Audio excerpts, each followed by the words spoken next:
À la fin de ma mission de volontariat, j'ai pu passer une semaine à Cusco, j'ai fait le Machu Picchu et j'ai visité la ville et je vous emmène avec moi dans cette petite vidéo.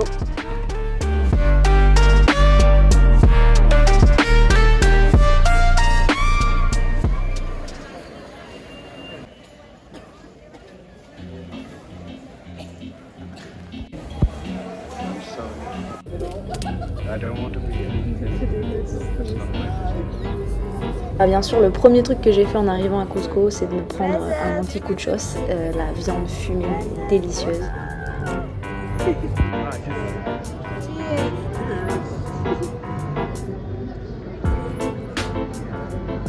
Je ne me souviens plus du nom de cette boisson-là, mais apparemment c'était une boisson qui avait énormément de vertus nutritives. Il y avait de l'aloe vera, du thym, plein d'épices dedans, c'était vraiment incroyable. Dans ma deuxième journée à Cusco, on est monté tout en haut de la ville, on a fait pas mal de marches. Par contre la vue, ça vaut vraiment le coup. On est rentré dans les petites ruelles de la ville, c'était magnifique. Et on est monté jusqu'au Cristo Blanco, qui est une statue de Jésus-Christ, un peu comme il y a à Rio.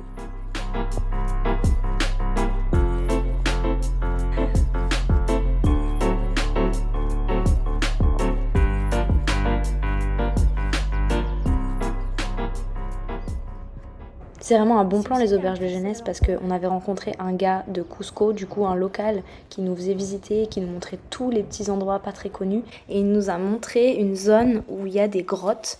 Alors je sais pas si c'est légal mais cette zone là s'appelle Zone X, elle est juste à côté de Saxa Woman. Oh shit! Oh man! Oh, it goes far! Et on peut vraiment rentrer à l'intérieur et ça va quand même assez profond.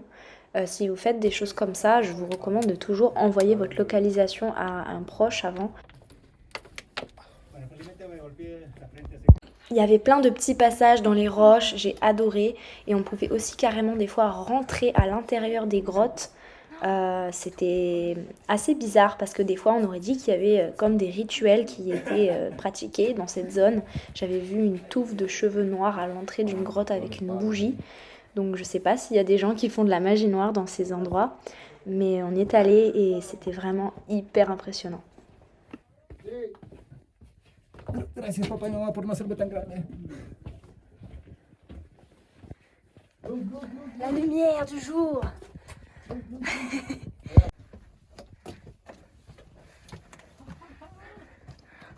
Ah, ok. Perfecto. Nació. Perfecto. Et puis à la fin on pouvait monter tout en haut et il y avait une vue incroyable sur tout Cusco. Il y avait un peu de vent ce jour-là mais vraiment c'est à faire.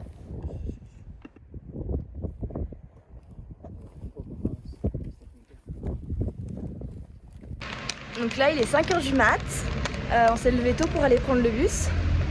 En route pour le Machu Picchu. Et on a les lunchs. Il y a plusieurs façons de se rendre à Machu Picchu. Nous on a choisi le bus parce que c'était l'option la plus économique. Au lieu de payer 120 € en train aller-retour, on a payé 70 soles pour l'aller-retour en bus qui revient à 17 € seulement.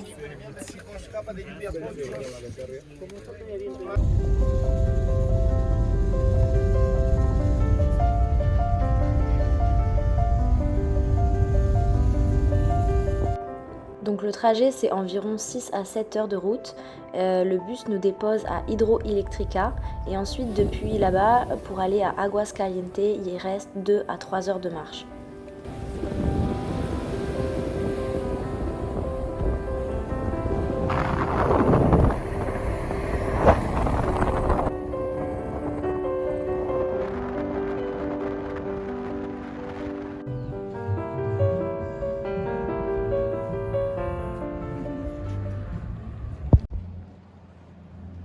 Sur le trajet, on a dû attendre parce qu'il y a eu un éboulement, donc il y a eu tout un truc avec la grue pour déblayer le chemin, ce qui nous a pas mal retardé.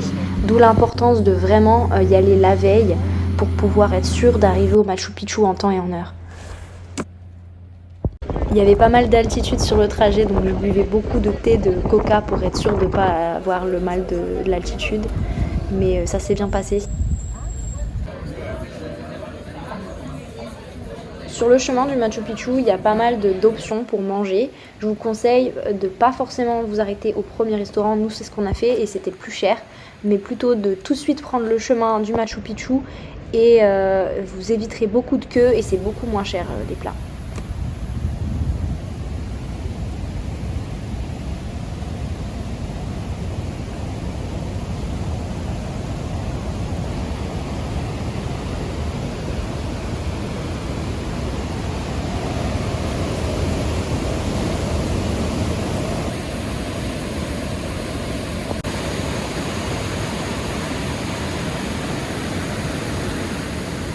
Normalement, il faut éviter de marcher sur les rails du train, mais alors moi, j'avais pas vu le petit chemin à côté, donc en fait, j'ai failli me faire écraser par le train. J'ai couru sur le pont tout du long, j'ai cru que j'allais mourir, il y avait le train derrière moi qui arrivait, mais je suis arrivée à temps et ouais, franchement, mais prenez le chemin à côté, c'est beaucoup plus safe.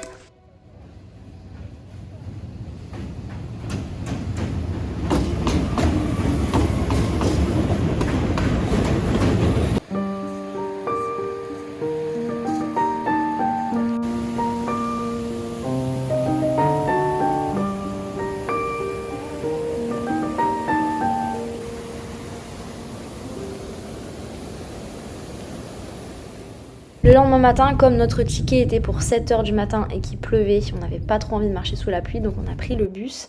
Et arrivé là-bas, on a découvert du coup le Machu Picchu. Et là, c'était vraiment mais encore plus incroyable que ce que j'imaginais. Par contre, pour la petite anecdote, quoi que vous fassiez, si vous allez au Machu Picchu, ne sautez pas. J'ai failli me faire virer de l'endroit parce que j'ai sauté pour une photo. Et en fait, c'est interdit. Étant donné qu'il y a énormément de personnes qui visitent le Machu Picchu chaque année, si tout le monde saute, forcément le site va pas être très bien préservé. Donc quoi que vous fassiez, ne sautez pas parce que vous risquez de vous faire littéralement dégager du site.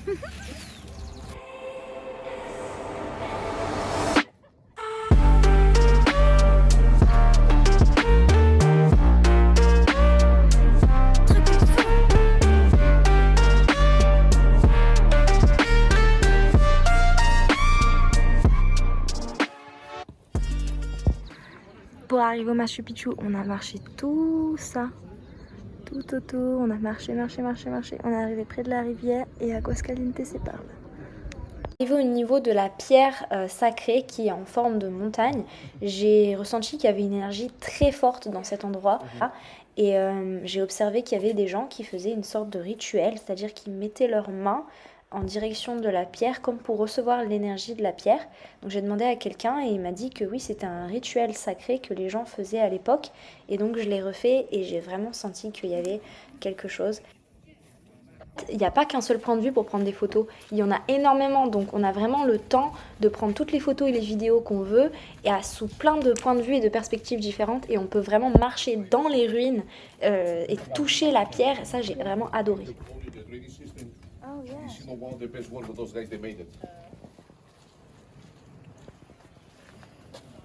Did they find any like ceramics? Et maintenant, le retour. 11 km à pied.